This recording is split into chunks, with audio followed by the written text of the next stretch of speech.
Eh bien bonjour tout le monde, c'est Miohan, on se retrouve pour une nouvelle vidéo les gars. Donc aujourd'hui vidéo sur les NFT, voilà. Donc c'est la trend du moment, c'est la tendance, vraiment tout le monde en parle à la télé et tout, les NFT.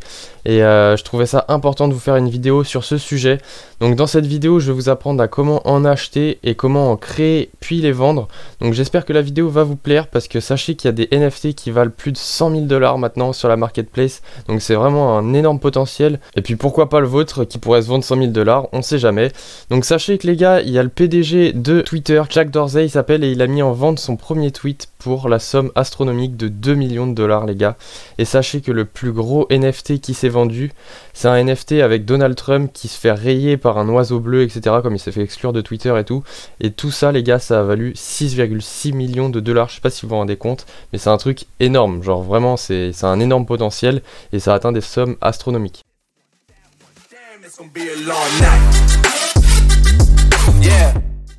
Donc alors, qu'est-ce qu'un NFT? Donc alors déjà la traduction de NFT c'est Non-Fungible Token, ce qui veut dire jeton non fongible. Donc pour ceux qui ne savent pas la différence entre fongible et non fongible, je vais vous l'expliquer. En fait le terme fongible c'est quelque chose qui se consomme par l'usage et qui peut être remplacé par quelque chose de même nature, de quantité ou de qualité en fait. Par exemple un ami à toi te donne un billet de 10 € et toi plus tard tu vas le rembourser avec 2 billets de 5 €. Au final, ça aura la même valeur, personne gagne, personne perd, tout le monde est content, mais au final, l'échange, il aura été fongible, parce que ça a été remplacé, en fait, le billet de 10 par 2 billets de 5, tout simplement. Et à l'inverse, le terme non fongible, c'est quelque chose qui ne peut pas être remplacé ou substitué. Par exemple, un billet d'avion. On va le consommer vu qu'on va acheter notre billet, sauf que le billet, bah, il aura le nom du vol, il aura surtout notre nom, notre prénom, etc. Donc là, c'est quelque chose qui est non fongible, on ne peut pas l'échanger à quelqu'un. Et enfin, le terme token, qui veut dire jeton, lui, il revient juste à un certificat digital. Voilà. Donc les NFT, ce sont des biens aux caractéristiques uniques et dont la valeur peut être différente d'un autre.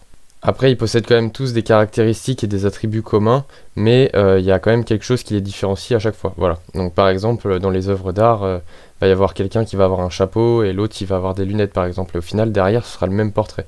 Donc on va rentrer dans le vif du sujet et on va se rendre sur OpenSea parce que je vais vous présenter comment acheter des NFT. Donc alors on se retrouve sur le site de OpenSea, voilà, donc c'est la plateforme la plus connue, c'est un peu Binance pour les cryptos, mais là du coup c'est OpenSea pour les NFT. Du coup Discover, Collect and Sell Extraordinary NFT, donc voilà, découvrir, collecter et vendre des NFT extraordinaires. Donc les gars, on va se connecter à notre compte directement, donc là vous voyez qu'ils nous disent de sign in to your wallet, donc en gros il faut qu'on se connecte. Là il y a l'icône de MetaMask, c'est le mieux pour se connecter, ce sera le plus simple pour vous les gars. MetaMask, vous pouvez utiliser sinon un wallet différent si vous avez, mais moi je vous conseille vraiment MetaMask parce qu'en gros vous allez avoir besoin d'une adresse Ethereum et du coup franchement MetaMask c'est le plus simple pour vous connecter à mon avis, voilà. Donc moi je vais faire sign in, pour ceux qui n'ont pas vu la vidéo sur comment se créer un compte MetaMask et tout, je vous conseille d'aller la voir, elle s'affiche en haut les gars. Et du coup une fois que vous avez créé votre MetaMask ou alors que vous êtes connecté tout simplement, vous devriez apparaître sur cette page, voilà, donc unnamed, il n'y a pas de photo ni rien, donc ça c'est pas grave, on fera ça plus tard les gars. Nous ce qui nous intéresse vraiment c'est de pouvoir acheter des NFT, donc pour ça il va falloir des liquidités sur le compte. Donc on va se rendre sur notre wallet MetaMask, donc là on peut voir que voilà notre account il est là, il y a 0 ETH, donc j'ai pas de liquidité sur ce compte. Après voilà, donc là il faut juste que vous copiez l'adresse juste ici, donc voilà, hop, copier. Ensuite vous vous rendez sur votre plateforme d'exchange, donc là nous on va prendre Binance par exemple. Vous vous connectez et tout, donc moi je vais me connecter, on se retrouve juste après. Donc là vous faites un retrait en Ethereum, bien sûr vous mettez pas Bitcoin. Hop, on recherche, voilà, juste là, Ethereum. Vous mettez l'adresse que vous avez copiée justement ici. Donc hop, le réseau, vous mettez ETH, ERC20. Vous mettez le montant de votre retrait et tout. Et puis là, vous pouvez procéder à votre retrait. Et normalement, sur MetaMask, vous devriez apercevoir vos Ethereum. Donc on se retrouve ici. Donc là, maintenant que vous appuyez sur MetaMask en haut, vous devriez avoir des Ethereum juste ici. Donc là ça se peut que votre MetaMask ne soit pas lié, du coup vous pouvez appuyer sur Create directement et comme ça vous avez vu que ça vous ouvre MetaMask et vous avez juste à signer le contrat juste ici, comme ça vos deux comptes sont liés directement. Donc c'est ce que je vais faire et là voilà, normalement le compte est lié. Donc voilà, c'est juste le bouton Create, il sert pas à ça, mais voilà, on retourne dans Profil et tout. Et donc voilà. Donc là une fois que vous avez fait tout ça, on se rend sur OpenSea et donc là on va chercher des items à acheter. Donc les Bored AP Yacht Club, voilà c'est ça, désolé pour l'anglais. Donc là normalement la page apparaît, voilà, donc vous pouvez voir que là il y a 10 000 items, donc c'est vraiment le compte, il est certifié et tout.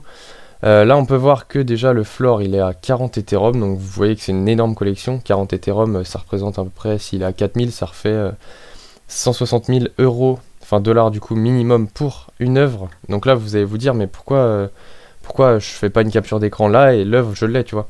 En fait les gens ils achètent de l'art, c'est pour dire que voilà l'œuvre elle est à eux, tu vois. Là je pourrais très bien screen et dire ouais bah c'est à moi, bah non tu vois.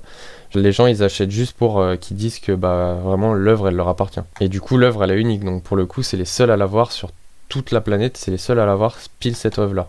Donc les gars vraiment n'oubliez pas que par contre pour acheter le token déjà Ethereum il est volatile. Donc c'est risqué. Ensuite, nous on va acheter des NFT qui sont eux aussi volatiles. Là vous avez un peu une combinaison des deux. Donc c'est un peu double risque. Donc voilà, je voulais juste vous prévenir. Le mieux c'est quand même d'acheter en pré-sale quand ils sont pas encore listés. Après c'est compliqué d'être dans les pré-sales et tout, mais bon voilà. Et sinon vous achetez dès le début de la sortie quand le lancement il est public. Au début les NFT ils coûtent souvent 0,1 Ethereum, 0,2, donc ça représente à peu près 500 dollars, 500 1000 dollars tu vois. Donc vraiment c'est le mieux, c'est de se placer au début comme d'hab en fait. Et là tu vois si j'achète celui-là par exemple là il coûte 33,6, il y a une enchère à 33,6 Ethereum. Je suis pas sûr de après qui me dit que je vais le revendre plus cher, qui me dit qu'il va pas descendre à 1 Ethereum et je vais perdre 32 Ethereum, voilà on sait pas les gars. Donc voilà c'était juste pour vous dire de faire attention, mais après il y en a ils peuvent acheter mais pas pour avoir dans l'idée de revendre, c'est juste pour avoir leur propre collection qui se complète. Donc là les gars bah si vous faites ça vous faites juste plaisir et puis tant mieux pour vous quoi. Donc là on va chercher en fait un NFT qui nous plaît à partir de maintenant, donc je sais pas on va prendre au pif lui par exemple. Il a l'air pas mal, le fond a l'air pas mal et tout. Enfin je dis ça mais le fond il est basique et tout, mais c'est juste pour vous donner des détails. Et donc là vous voyez qu'il y a écrit Buy Now. Donc là 40 Ethereum les gars c'est 141 000 dollars hein. Donc là vraiment vous achetez ça 141 000 dollars. Je sais pas si vous vous rendez compte, donc je peux faire soit une offre soit l'acheter maintenant. Sinon il y a un système d'enchères aussi. Pour avoir les NFT un peu moins chers, les enchères c'est plutôt pas mal. Donc là on va appuyer sur Buy Now. On attend que ça charge et tout, donc là ils nous disent bien que ça coûte 40 Ethereum, on check la boîte, hop, et donc là vous appuyez sur Checkout, donc bah moi j'ai pas les 40 Ethereum les gars, j'aimerais bien, mais bon, là j'ai pas 40 Ethereum à mettre dans ce NFT, mais bon, en gros vous voyez l'idée, de toute manière vous allez avoir votre MetaMask qui s'ouvre sur le côté, vous allez juste avoir à valider dans le MetaMask, et le NFT il apparaîtra dans votre collection en fait. Et sachez que par contre il y a des gas fees, donc c'est des frais, et ils sont très très élevés les gars, je sais pas si vous vous rendez compte en fait. Imaginez vous allez acheter un NFT à 0,1 Ethereum, donc ce qui représente à peu près 400 dollars. Dites-vous que les frais ils peuvent atteindre limite le même prix, donc vous allez payer 0,2 Ethereum juste pour le NFT qui de base coûtait la moitié, donc 0,1 Ethereum, juste parce qu'en fait les frais sur OpenSea ils sont vraiment hyper chers, et c'est vraiment le gros problème. Je sais que dans MetaMask une fois que vous achetez un NFT vous pouvez appuyer sur Edit, et pour les gas fees là, pour essayer de mettre low, en gros vous allez payer un peu moins de gas fees, mais vous allez quand même payer une blinde. Enfin on va passer à la dernière partie, donc on va se rendre dans l'onglet Create, donc là vous allez pouvoir créer votre NFT en fait. C'est vraiment top pour les artistes, les créateurs et tout, parce que tout ce que vous avez fait durant toute votre vie, là vous allez pouvoir le transformer sous forme d'NFT, parce que comme vous pouvez le voir, les files type supported, donc les fichiers supportés, donc il y a JPEG, PNG, il y a des GIFs, il y a même des fichiers MP3 et tout, donc les gars vraiment c'est hallucinant, il y a même des vidéos qui peuvent être mises, donc c'est cool. Nous on va prendre un exemple, j'ai fait l'alphabet avec un point derrière, voilà, je suis pas un créateur les gars, mais j'ai fait ça à l'arrache. On va transférer par exemple le A, on sait jamais, quelqu'un peut kiffer tu vois, juste une lettre. Le nom du truc on va mettre .A. Voilà, on va pas chercher midi à 14 h les gars. Donc là vous pouvez mettre votre site, il y a une description à faire, etc. Vous pouvez sélectionner une collection, etc. etc. En vrai ça prend pas beaucoup de temps. Ce qui prend le plus de temps les gars c'est de créer le NFT. Et ensuite vous faites Create. Et donc voilà, le A vient d'être créé. Donc là normalement si je me rends dans mon profil, on peut voir que voilà j'ai le A qui est voilà dans l'onglet Collected. Donc il appartient en fait à moi.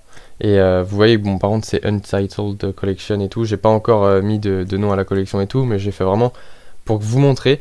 Je sais que par contre il y a des gas fees encore une fois à la création normalement si vous voulez le vendre, etc. Parce que une fois que vous créez un projet, après c'est pas mal de le vendre, sauf que là moi j'ai juste créé en fait, donc créer ça m'a rien coûté, mais de le vendre pour le coup vous allez payer des taxes qui s'élèvent quand même, les gars, à plus de 100 $ pour la première publication. Donc là, mon A, en fait, pour le publier, j'aurais dû payer 100 $ quasiment. Donc c'est quand même assez ouf de payer 100 $ juste pour publier un truc. Mais ensuite, par contre, c'est gratuit ou alors c'est vraiment peu cher, genre 10 $ maximum, quoi. Donc voilà, les gars, créez pas des NFT comme moi j'ai fait là, parce que bah ça partira pas, les gars, surtout si vous payez 100 $, ça ferait chier. Mais voilà, j'espère que la vidéo vous aura aidé à pouvoir acheter des NFT pour ceux qui peuvent se le permettre, parce que c'est pas donné, les gars, vraiment. Et surtout faites hyper attention, parce que ne misez pas tout votre livret A ou je sais pas quoi dans des NFT, c'est vraiment très volatile. Les gars, n'hésitez pas à lâcher un pouce bleu si vous avez kiffé la vidéo. C'était Miwan, salut.